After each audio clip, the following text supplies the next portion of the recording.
2 tedna nazaj sem posnela napoved politične prihodnosti in jaz sem bila tako navdušena, kako se je lepo povezala s tem, kar se je potem tudi dejansko zgodilo. Tako da dajmo danes spet to narediti. Danes je dan 27. marec. Upam, da se vidi. Evo, vidi se, 27. marec je. Pravkar 12:48. Ta video bo objavljen v nedeljo zvečer. Bomo pa pogledali, kaj se bo dogajalo v prihajajočem tednu na političnem parketu. Da vidimo. Dajmo pogledati, s kom bi začeli. Janez Janša mi je najbolj prišel v ospredje. On je zelo tako statičen, čutim njegovo energijo nekako statično, v smislu stabilno. Tak malček je pod nekim pritiskom, nekako čutim nekoga, ki ima kot nek nož na njegovem križu. Ampak ga je Janez Janša tako se obrnil na neki točki in ga je primil tako z majico in ga dal tako ob steno in unemu je padel nož na tla. In pol ga vidim, kako pride pred nek govorni pult in govori in ga vsi slikajo, pač vidim tako slike, pač ta flash in novinarje. In pol se umakne kot tako na tak način kot, zdaj sem pa povedal. In zdaj sem pa dokazal. In dovolj mi je tega. Prav čutim nekako, dovolj. Mene ne boste jebali. Tako na tak način, tako energijo. Zelo zanimivo. Dajmo pogledati potem, čakaj, ni še konec. Zdaj se je usedel kot v nek kavč in neko knjigo bere in je tako, slišim uro v ozadju, tik, tak, tik, tak.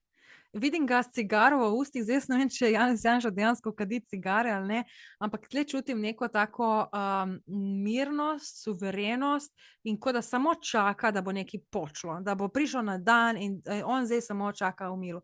Se pravi, kaj bi lahko bilo v prihajajočem tednu v zvezi z Janezom Janšo, če to zdaj interpretiram?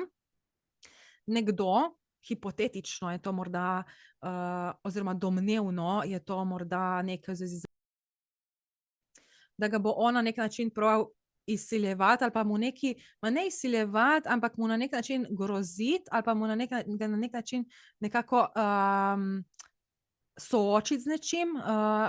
Sam Janez bo tle dobil neko, bo to dojel še pravi čas in se bo v bistvu uprl temu, bo prevzel moč nad to osebo. In to bo spet neka taka afera očitno, kjer se bo mogel Janez Janša zagovarjati, vse oči bo uprte v njega, bodo tej fleši mi kažejo, da bodo kot spremljali vsako njegovo besedo, vsak njegov korak, ampak on se bo tle zelo dobro argumentiral, zelo jasno, na nek način bo že skoraj da mu bo počel film, ker ne bo več, mu bo že prekipelo od vseh teh bedarij, ki jih mora utemeljevati. In potem, ko se on spuca, ko pove, ko postavi neka dejstva, se potem on usede v fotelj. Ta fotelj vidim v oranžni barvi. Taka sprano oranžna barva. In sproščen to, da recimo kadil cigaro, pa to mi kaže na neko alfa stanje, kot v smislu, zdaj sem pa povedal, zdaj pa mene briga, jaz zdaj uživam, berem knjigo, ura tiktaka in samo čakam, da to vse pride na površje in da bom končno imel mir. Tako nekako. Ok, zanimivo. Dajmo si pogledati Roberta Goloba. Robert Golob.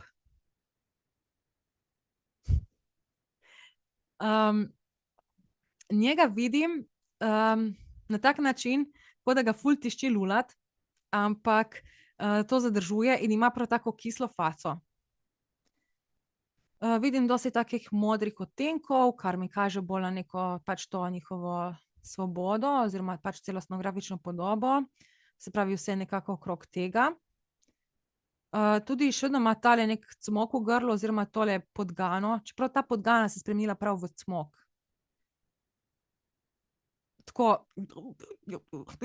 Tako govori nekako. pač to, da ga tišči lulati in da ga pač ful čutim pritisk v mehurju, ne. Kot da nekako hočeš se sprostiti, olajšati, ampak enostavno ne more, ne more. Vidiš, v njemu, to bo zdaj drama, ta prihodnji teden, ker zdaj pa sem videla, kar naenkrat je neka taka sablja ga zabodla čez križ. Taka ostra sulica, prav haca. In je padel po tleh in ga vidim prav tako faco, tako. In se tako pobira gor na tale govorni pult, tako komaj da stoji in je cel tak poklapan. In zdaj ga vidim, kako se zlomi, ampak to pa je nekje oddaljeno. Se pravi, to bo pestro. Torej, kako bi jaz to interpretirala, tole, da ga tišči lulati, pa ne more iti, kot sem že nekako namignila. Nekaj je, kar bi on bi se hotel sprostiti, spustiti nekaj ven iz sebe, ampak enostavno ne bo mogel in bo konstantno pod nekim ful velikim pritiskom. Ta cmok v grlu še vedno nekaj drži, nek star greh drži, hoče utišati, verjetno to povezano z Zoranom Jankovićem, ne vem. In bo se trudil pač to obvladovati, ampak pol pride ta neka sulica, zdaj ta sulica,